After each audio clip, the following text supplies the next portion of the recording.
All right, let's get to Richard in Claremont. You've got an '09 Nissan Altima, and it sounds like you've got a transmission issue. What's going on?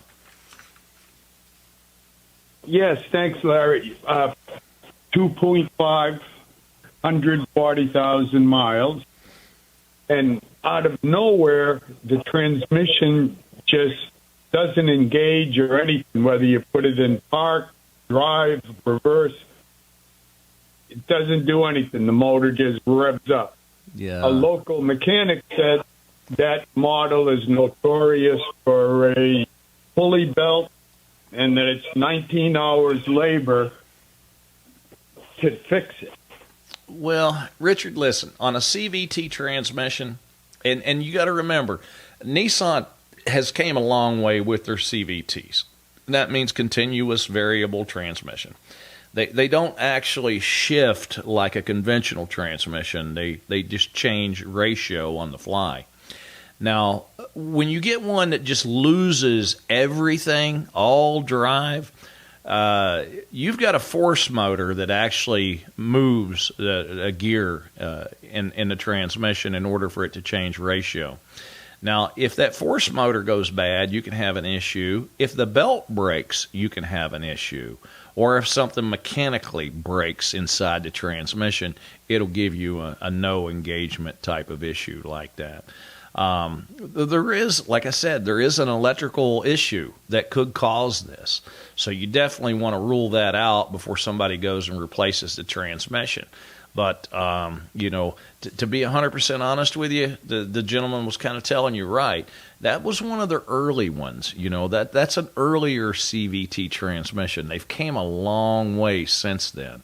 So it wouldn't surprise me with the miles that you've got on the car that it needs the transmission done in it.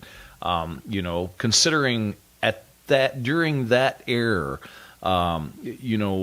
most of those were lucky if they got 100,000 mile out of them, without having to replace the transmission in them. I will tell you this, and I know that somebody out there in listener land is going to chuckle, but, I don't have it in front of me, but I would not be opposed to calling Nissan up and asking if there is any special policy adjustment or if there's any type of an extended warranty on that transmission, because they were so bad during that period in time that, they recalled hundreds of thousands of these things during that time. And just because they had one that actually worked a little longer than it should have, you shouldn't be penalized for it.